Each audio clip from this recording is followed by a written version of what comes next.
Hello and welcome back to my channel. Today we're going to have another coffee chat with DeeDee moment. So grab your coffee, your tea, or any cozy drink that you desire because today we're going to talk about body dysmorphia after weight loss. That's that feeling that even though you've changed physically, when you look in the mirror, you still see the old you. It's also when compliments feel confusing and progress seems invisible to you. If you've ever felt that, then this conversation is for you, and you are definitely not alone. So let's talk about it.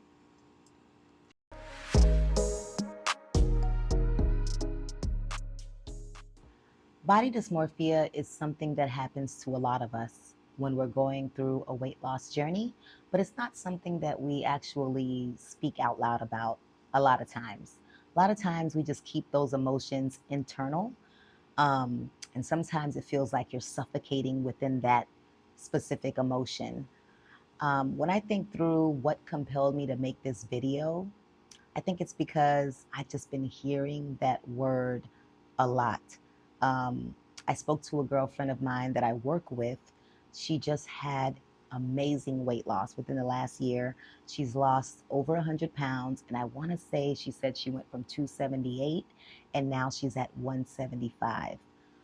But she showed me a picture of her that day that she took with an outfit that she was going to wear out with her husband, and she was sharing how she felt about the picture. She immediately started pointing out the flaws, right? And pointing out how her stomach was still this way or whatever.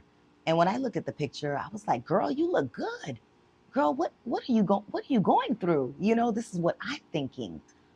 But that's not what she's thinking. And I also, have a few subscribers that have mentioned, how real body dysmorphia is and how they're going through that right now at this time as well. I know that I've been through it as well throughout my weight loss journey. So I decided to share my experience with you and hopefully help another person with my experience and my tips on how I was able to get through that emotion throughout my weight loss journey. So let me take you back. This had to be maybe about 7 months ago. I know I had lost about 50 pounds from my highest weight. And to be completely honest with you, I don't even know what my highest weight was. During that time in my life, I was in complete denial and I refused to step on a scale because then that meant I would be facing the truth. So I don't know what my highest weight was. I do know that when I made that decision over a year ago to change, um, I started making changes with what I was eating and I started walking 3 times a week. And I want to say maybe about a couple of weeks into my journey, I started feeling like, I'm doing something. I wonder if I've lost weight. And I jumped on the scale, and what I saw was 242. So that's what I'm going to go with. But I'm not sure exactly what my highest weight was. But I know that I was bigger than 242. Okay, but back to the story. About 7 months ago, I know I had lost about 50 pounds. My clothes started fitting differently. People were noticing, and compliments started rolling in. But when I looked in the mirror, all I could see were the same exact flaws that I obsessed over when I was heavier. Oh, that roll is right there. Or why does that body part look like that, etc. I just obsessed over certain things and flaws within my body. I still saw them, even though I was 50 pounds less. I even remember putting on a smaller pair of jeans one day around that time, and they actually fit. And that was a moment that I should have celebrated about. But I remember not being happy at all. I remember being overly obsessive on why didn't I look like this now versus the progress that I had already been through with losing 50 pounds. And that's because even with the physical change, the way that I saw myself hadn't changed at all. So here's what body dysmorphia after weight loss could look like. You know you're smaller, but you still feel bigger emotionally. You hyper focus on areas that didn't shrink enough. You avoid mirrors or you obsess over them, and you downplay compliments because you secretly don't believe they're true. I remember an instance mid last year sometime. I was with my sister and we were actually at church, and a lady at church noticed my weight loss and said how great I look and how she sees that I'm losing weight, etc. I think I said something like, "Oh, okay, thank you, but I'm still not where I want to be," or something like that. As soon as the lady walked off, my sister scolded me like she was my mom, okay? And that's my little sister who sometimes thinks she's my big sister. However, that's another story. But she scolded me. And I knew it was out of love, but basically she said something like, just take the compliment. Why do you always down yourself? Just take the compliment. You really did lose weight. You really do look great. Stop doing that. And until that moment, I didn't even realize, to be honest with you, I didn't even realize I said those extra words to the lady. But at that moment, I realized that what I was articulating out of my mouth was what I felt internally. Now, here's the truth: changing your body is one transformation, healing your mind about your body, that's another journey entirely. And that's because weight wasn't just weight, it was trauma, protection, your identity.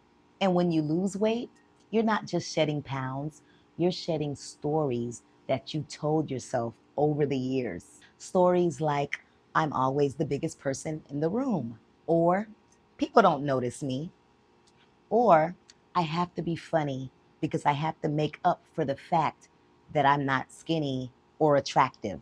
And when those stories no longer fit, it's like you're standing in an empty room, not sure of who you should be anymore. So, how did I start reconnecting with the woman that I was becoming, and in turn, the woman that I am now? It absolutely did not happen overnight, and it definitely didn't happen with one viral quote or one motivational speech. It was small, daily practices. One thing I did was mirror affirmations. So even if I didn't feel it, I spoke kindness to my reflection. I am safe in my body. I am proud of my growth. I am way more than my size. Another thing I did was look at progress pictures of me. Whenever I didn't feel progress, I would just look at the pictures and I would see the progress and how far I've come. I also started wearing clothes that celebrated the now, okay? Instead of hiding under big sweats or oversized sweaters trying to hide my body, I'm still somewhat modest. And if you've watched some of my other videos, you'll see, the dresses that I wear. But now I'm wearing my clothes for the body that I have. And dressing like that makes me feel good. I feel great in my skin and I love the way I look. So celebrate the body that you are in presently. And the last thing that I did was speak to myself like someone that I love. No more bullying, no more self hate.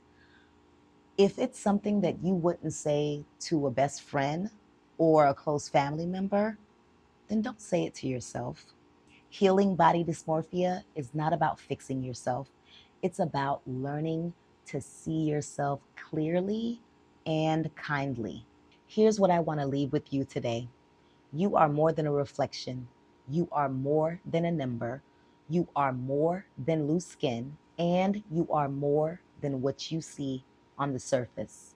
Your growth is real, your progress matters, and your value was never tied to your appearance. And it's okay if your mind needs time to catch up to your body. Shoot, I needed that time. But you're not broken, you're human and you're healing. So be patient with yourself. You're becoming someone you've never seen before, and that's brave. If you resonated with today's chat, then please drop in the comments, I am learning to see myself with love. And tell me, what's one small thing you're doing right now to rebuild trust with your body image? As always, thank you so much for watching, and I look forward to seeing you in the next coffee chat. Bye.